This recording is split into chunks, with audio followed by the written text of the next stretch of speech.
ఆత్మీయులైన ప్రేక్షకులకు నమస్కారం. నేను డాక్టర్ చిరుమామిళ్ళ మురళీ మనోహర్. ఈ కార్యక్రమంలో ఒక ముఖ్యమైన విషయాన్ని మనం తెలుసుకోబోతున్నాం. ఎక్సర్సైజ్, వ్యాయామం, దీని మోతాదు ఎంత? మీ బలానికి తగినంతగానే శ్రమపడాలి. ఎందుకంటే వ్యాయామం ఎంత మోతాదులో చేయాలి అనేది తెలుసుకోవడం చాలా చాలా ముఖ్యం. లేకపోతే ఆరోగ్యం పొందడానికి బదులు అనారోగ్యం పాలయ్యేటటువంటి రిస్క్ ఉంటుంది. కాబట్టి ఈ ఆయుర్వేదంలో చెప్పినటువంటి ఈ విలువైన విషయాలు తెలుసుకుందాం. ఆయుర్వేదం ఒక చక్కటి ఉదాహరణతో దీన్ని చెప్తుంది. గజసింహ మివా కుష్య అనే పదంతో ఒక చక్కని సూత్రం చెప్పారు చరక మహర్షి. సింహం బలం కంటే ఏనుగు బలం నిజానికి చాలా చాలా ఎక్కువ కదా. మృగరాజు కంటే ఏనుగు చాలా పెద్దది, సింహం కంటే ఏనుగు చాలా పెద్దది, కాబట్టి దానికి బలం కూడా ఎక్కువే. కానీ సింహానికి ఏనుగు కంటే పౌరుషం ఎక్కువ.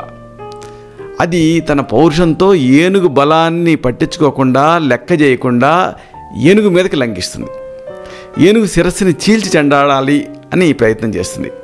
అయితే అన్ని వేళలు కూడా మనకి కావాలని లేదు.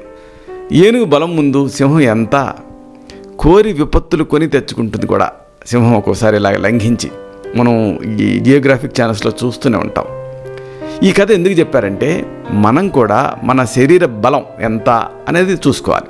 అంటే మనం ఒకళ్ళ నుంచి మనం విభేదిస్తాం. దేశం, దూష్యం, బలం, కాలం, అనలం, ప్రకృతి, వయః, ఆహారశక్తి, వ్యాయామ శక్తి, ఇతి అని ఇవన్నీ కూడా ఒక్కొక్కళ్ళు ఒక రకంగా ఉంటాయి. ఆఖరికి కుటుంబ సభ్యులు కూడా అందరూ ఒక రకంగా ఉండరు. కాబట్టి మీ బలం ఎంత అనేది మీకు తెలుసు, మీ శక్తి ఎంత, మీ ఓపిక ఎంత అనేది మీకు తెలుసు. కాబట్టి ఇలాగా మిమ్మల్ని మీరు తెలుసుకొని అంతకు తగ్గ వ్యాయామాన్ని మాత్రమే చేయాలని మీరు తెలుసుకోవాలి. అలాగే శరీర బలానికి తగ్గ శ్రమను మాత్రమే చేయాలి. ఇది కూడా ముఖ్యం. వ్యాయామాన్ని ఎప్పుడు కూడా అర్ధశక్తిగా మాత్రమే చేయాలి. అర్ధశక్తి అంటే ఏంటంటే ఎవరికి వాడు తమ శక్తిలో సగం వంతు వెచ్చించి మాత్రమే వ్యాయామం చేయాలి అని ఆయుర్వేదం చెప్తుంది. ఎలా తెలుస్తుంది సగం శక్తి వెచ్చించినట్లు అంటే మీరు వ్యాయామం చేస్తున్నప్పుడు నుదుటి మీద చెమట పట్టాలి, అలాగే చంకల్లో చెమట పట్టాలి, అలాగే మరీ మాట్లాడుతున్నప్పుడు ఓవర్గా ఆయాసం రాకూడదు. అప్పుడు మీరు అర్ధశక్తిగా వ్యాయామం చేసినట్టు అర్థం. అలాగే మీ అలవాటు దీని కొద్దీ తగిన పరిమాణంలోనే ఎక్సర్సైజ్ చేయాలి. తెల్లవారేసప్పటికి పొట్ట తగ్గిపోవాలని, ఏదో పెళ్లి చూపులు ఉన్నాయి, లేకపోతే అక్క పెళ్ళి ఉంది, ఆ పెళ్లి నాటికి నేను సగం అయిపోవాలి అని ఇలా కొంతమంది అనుకుంటూ ఉంటారు. వెంటనే బరువు తగ్గిపోవాలని ఆలోచిస్తూ ఉంటారు. ఇంకేముంది, అతిగా విజృంభించి వ్యాయామం చేసేస్తూ ఉంటారు. దీంతో ఇంకేముంది, అనేక సమస్యలు వస్తాయి. అంటే నడువులు పట్టేస్తాయి, లేకపోతే ఇతర రిస్కులు వస్తాయి. కాబట్టి ఇంతేనా, శరీరంలో పోషక ధాతువులు క్షీణిస్తాయి. అంతేకాదు నీరసం, ఒళ్ళు నొప్పులు, రక్తం కక్కుకోవటం, ఓవర్గా ఎక్సర్సైజ్ చేస్తే దగ్గు రావటం, ఆయాసం రావటం, జ్వరం రావటం, వాంతులు, ఇలాంటి బాధలు వస్తాయి. ఇదంతా ఆయుర్వేద శాస్త్రం చెప్తుంది. కొత్తగా వ్యాయామం స్టార్ట్ చేసినప్పుడు కూడా అన్నప్రాసన రోజు ఆవకాయ పెట్టినట్టుగా ఈ వ్యాయామాన్ని అతిగా చేయకూడదు. క్రమక్రమంగా పెంచుకుంటూ వెళ్ళాలి. ఇది కూడా శాస్త్రం చెప్తుంది. అతి సర్వత్రా వర్జయేత్ అంటారు. దేనికైనా అతి పనికిరాదండి. ముఖ్యంగా దేనికి పనికిరాదు అనేది ఆయుర్వేదం స్పష్టంగా చెబుతుంది.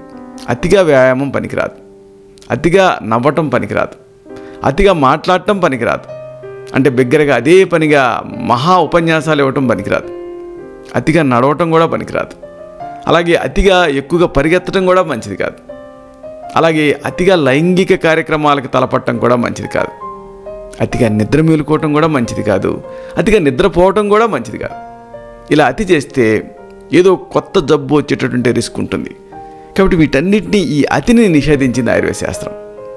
ఇప్పుడు చెప్పిన పనుల్లో ఏవి చేయాలన్నా కానీ మీ ఓపిక, మీ అలవాటు, అంటే ఓకసాత్మ్యం అంటాం, అలవాటు, ఇవి రెండు పరిగణలోకి తీసుకొని తగిన మోతాదులో పరిమితంగానే వీటిని చేయాలి.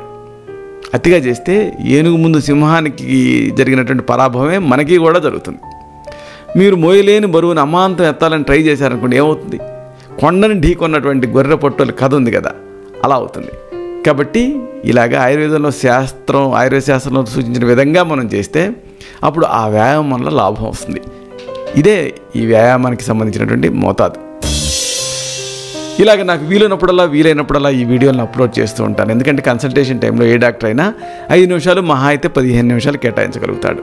కానీ ఒక విషయం మీకు తెలియాలంటే దానికి సంబంధించిన సమగ్రమైనటువంటి నాలెడ్జ్ అవసరం.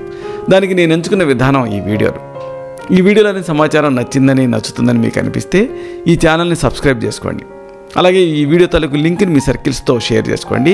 అప్పుడు దీంట్లోని విలువైన విషయాలు వాళ్ళకు కూడా ఉపయోగపడతాయి. ఇలాంటి మరొక ఆసక్తికరమైన విషయాన్ని తిరిగి ఇదే కార్యక్రమాల పరంపరలో మనం కలుసుకున్నప్పుడు సవివరంగా, సహేతుకంగా, సశాస్త్రీయంగా తెలుసుకుందాం. శతం జీవ శరదో వర్ధమానః, శతం హేమంతాన్ శతం వసంతాన్. 100 శరతులు, 100 హేమంతాలు, 100 వసంతాలు. వర్ధిల్లుతూ జీవించండి. శుభం.